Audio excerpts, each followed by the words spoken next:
Hey there, Cammy. Are you back home from the funeral already? Hello there, Aaron. I noticed that you weren't at my husband's funeral despite the fact that you're his mother. Yes, I really wanted to be there, but I just had so many things going on.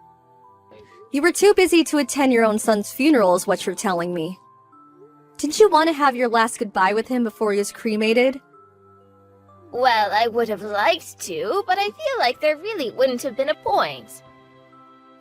I mean, you know that Tom hadn't been talking for some years before he passed away. But it isn't like you two had a fight and decided not to talk to each other ever again or anything like that, right? Actually, I suppose you could say something similar happened between us, actually. Tom borrowed money from me and then just moved out to live on his own. Not to mention that he hardly ever called home. He basically abandoned his family and wasn't a good son during his life. So I didn't really see why I should interrupt my busy schedule just to attend the funeral for a person like that. Well then, why are you even messaging me like this in the first place? Well, now I'm not so busy, so I think I have the time to head over and see where you're keeping him. Oh, I see.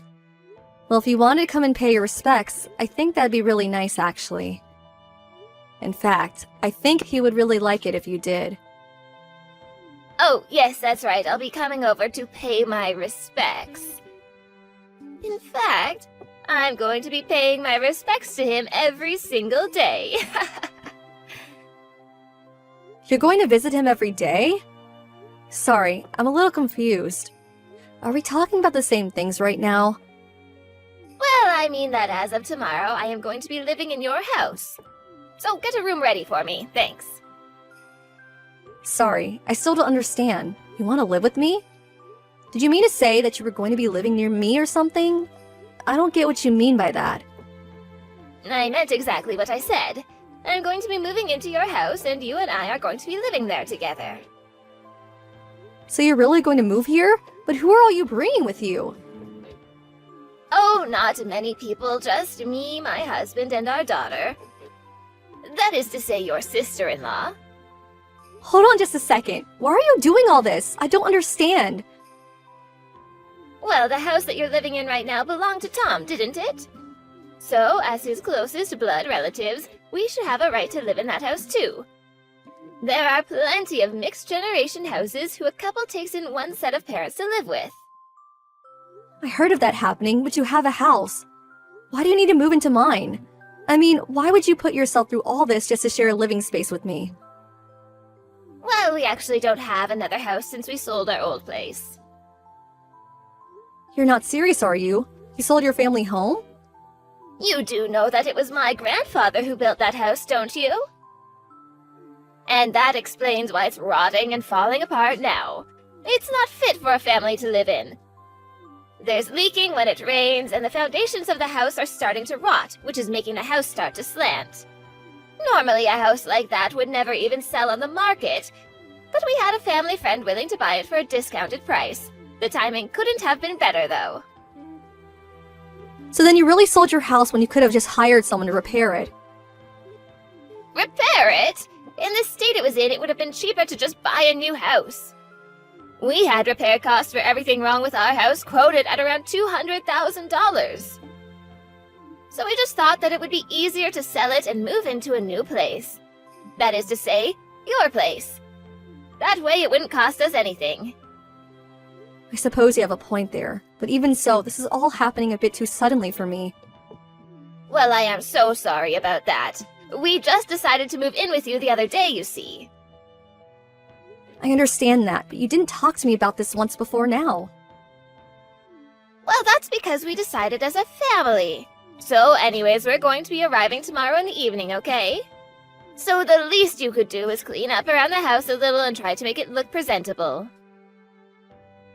Can we just slow down for 1 second? I mean, there's a way to change your mind about this at all? That's right. We've made our decision and we don't intend on changing it. Besides, you are just Tom's wife. You don't have an actual right to tell us what we can and can't do now that he's gone. But I'm going to be away at work around the time that you're going to be coming over. I work in the evening. Well, then just leave a spare key for the house in the mailbox or something, jeez. We've already packed up our things and have been stacking boxes getting ready to load into moving vans. See you soon, Cammy.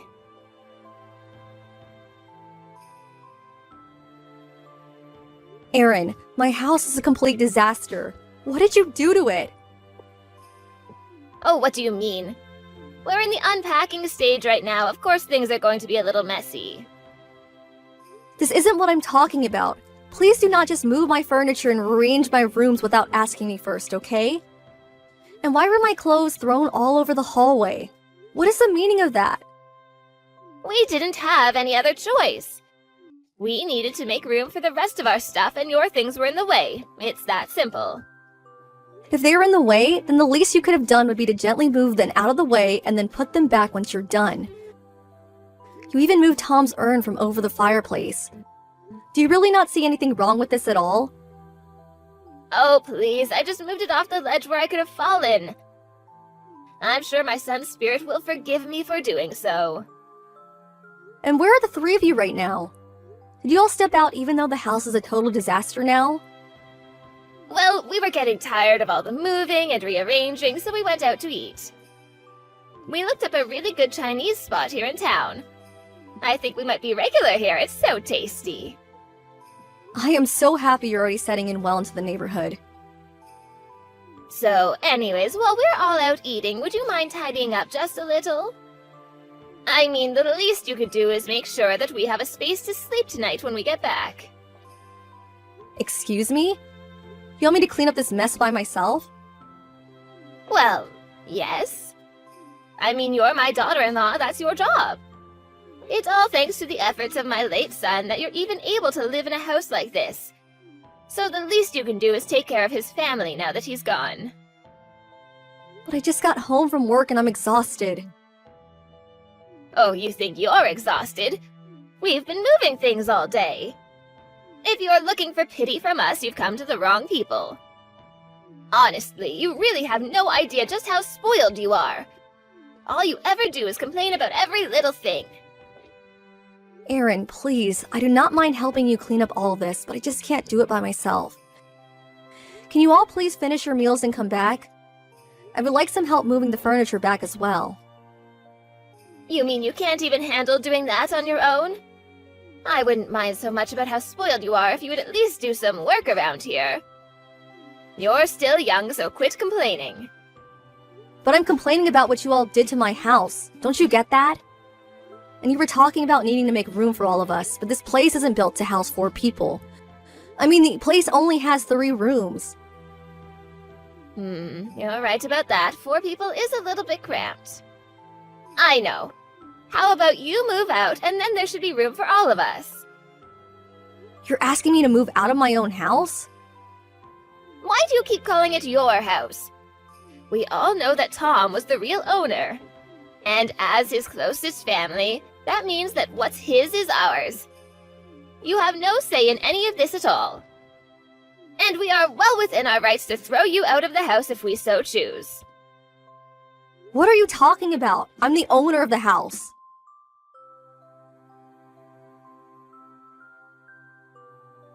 Why aren't you out of the house yet? I thought I told you to leave us alone already. My daughter wants her own room and won't quit bugging me about it. All of our problems would be over already if you would just finally leave us in peace. Please, just get out. So you really are going to try and take my own house away from me then? Oh, please don't be so dramatic. It isn't nearly that bad. I already told you that we have the right to evict you since this house used to belong to my son. You don't have any room to argue. And you really want the house so badly that you're willing to do something like this to get it? It isn't about what we want. It's the fact that we have a legal claim to this house since it belonged to Tom.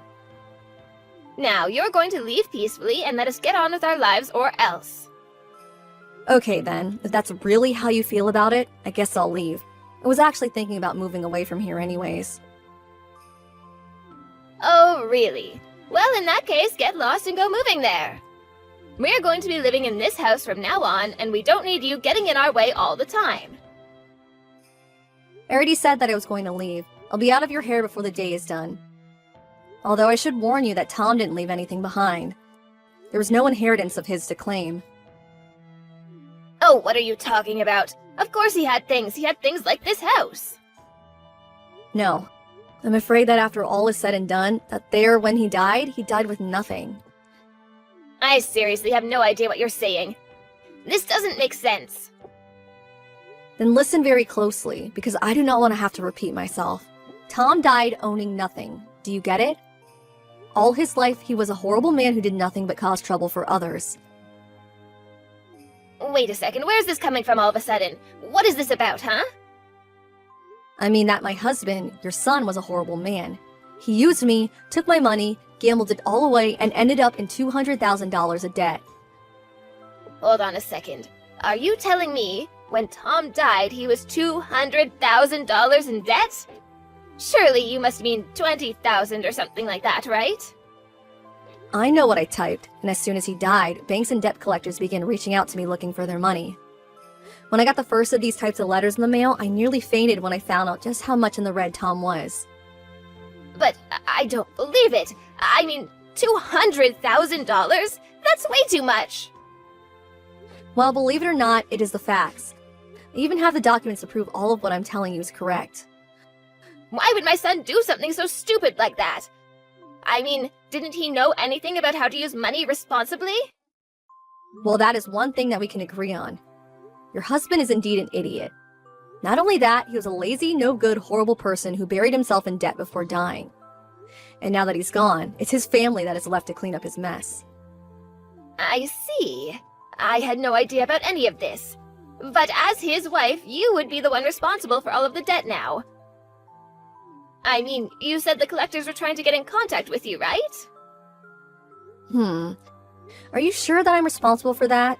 You see, the other day, I submitted my own nullification to inherit anything from Tom. So, you remove yourself from his will entirely? That's right. So in other words, I'm not carrying any of his dead weight around with me. And while that means that I get nothing from the will, it also means that I don't inherit any of the debt. But then, who is going to end up taking all of that? Well, I believe he did specify the three of you as his heirs as well, right? You can get the house, but it also means that you're going to take on the debt. Well, we want the house, but not all that debt. Can't we just get the house and call it even? I'm afraid that that is not how it works. If you want to inherit the house, you have to inherit the debt. Oh, but we're talking about $200,000 here. That's right. Well, actually, to be accurate, I think it's actually more like $2,100, $6,500. But that's even more than $200,000. Sorry, I was doing a little bit of rounding before. There is no way that we're able to afford something like that. Oh, come on. I'm sure that this is the three of you combine your efforts that you could pay that off in no time. I mean, you are three capable adults. Surely you can handle that, right? Besides, this is something that you can remember your son through. I know you can pay it off if you try. But we're still all looking for new jobs right now. What happened to your old jobs that you all had were working before? We had to quit those so that we could move all the way out here. Besides, it wasn't exactly as if all three of us had what you would call careers anyways. So there's just no way that we're going to be able to pay back an amount like that. I see. But what about the money that you got from selling your old house? Surely that must still be around, right? No, we had to use all of that money to pay for the moving expenses to get to your house. Wow, it must not have been all that much money then. But I guess you did say that you had to sell your house for cheap. I don't need to hear that kind of thing from you. Why didn't you ever mention any of this before to us?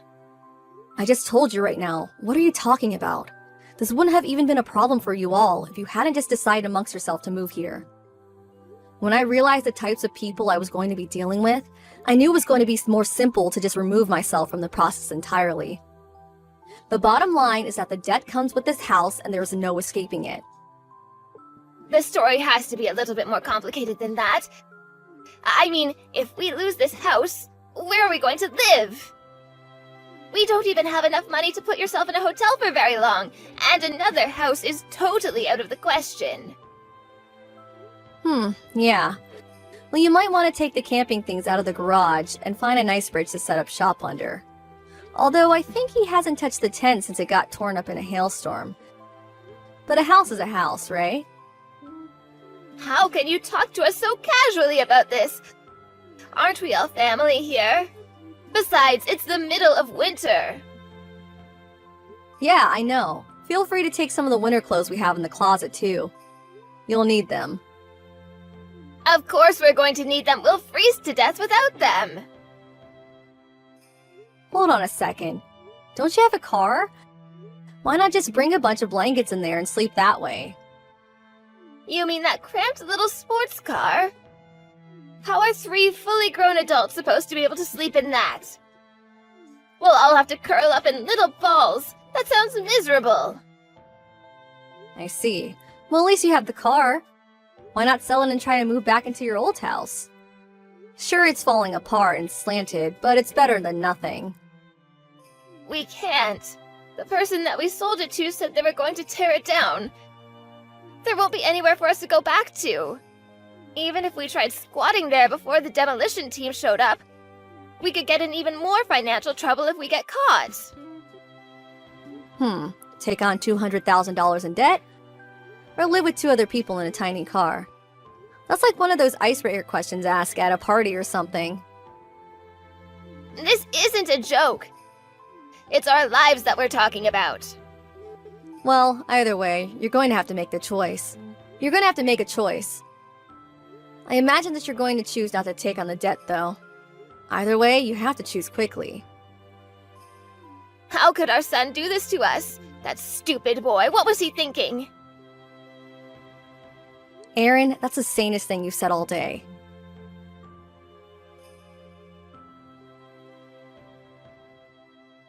Cammy, are you there? I have a little favor to ask of you. Is there any way that I could get you to help us out just a little? Well, it's been a while since I've last heard from you. How have things been going? Please, we desperately need money. We can't keep going on like this. Oh my. Well, where are you all right now, and what are you all doing? We're still living in the house. This damned house our stupid son left us. So then you chose to take on all that debt? We didn't have any other choice. We wanted to leave it first, but we couldn't. Huh? Well, what is that? What brought you back to live there? After the first week of trying to live and sleep in that car, we were all so sore and uncomfortable. My husband can barely even move now. Oh my, I suppose spending that much time in such a cramped space really can't be good when your joints are that old. It's like you're living in an airline seat or something.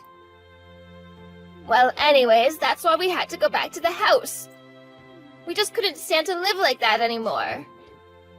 And it sounds like the choice has been made for you. We even tried to camp outside a little, but it was so freezing cold we couldn't do it. Yeah, I mean, we are in the dead of winter over here. I don't blame you for that. It was either take on the debt or destroy our bodies. We thought about selling the house and putting it towards paying off the debt as well. But we would have to wait until the weather improved before we could even do that. Sounds to me like you all are trapped there for a while then. Oh, and there was one thing that I forgot to tell you about the house. I'm actually not sure if you'll be able to sell it, actually. What are you talking about? Why wouldn't we be able to sell the house? Well, you probably noticed the mountain face that is basically right being behind the house, right? We are just always suffering from landslides coming down the mountain from rainy season or construction. Basically, that house just doesn't have very stable foundations and is constantly at risk of a natural disaster. You mean that mountain that I'm looking at right outside my window could come down on us at any time? Well, probably not in winter, unless it snows a whole bunch. I just wish you the best of luck in finding a buyer. Either way, you'll probably only be able to get way less than whatever you thought you originally could. Sell the house if you want. I'm just not sure how much good it will do you, really. This can't be happening. Why didn't you say anything earlier? We had no idea about any of this. You should have told us. I really don't think that you would have listened to any word that I said, even if I did say anything. Maybe so, but you could have at least tried to tell us. You didn't even say anything. Why would I put that kind of effort into warning the people trying to kick me out of my own house? Please, you have to do something to help us. I will not, and I hope that living in that house reminds you every day that you got yourself into this mess. You may think that your son is an idiot for doing what he did, and I would even agree with you. But I also strongly believe that the apple doesn't fall far from the tree.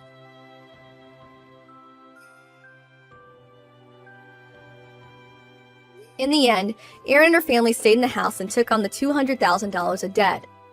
That spring, however, the melting of all the snow on the mountain caused a huge flood that heavily damaged the house. Since they all lacked the money to pay for any kind of insurance, they had to leave their flooded home with nothing in hand. Now, they all live in a tiny apartment, doing their best working multiple jobs. As for me, I returned home to live with my parents for a while. While there, I met up with an old crush of mine and soon we were dating. He's very nice and kind and nothing like Tom was.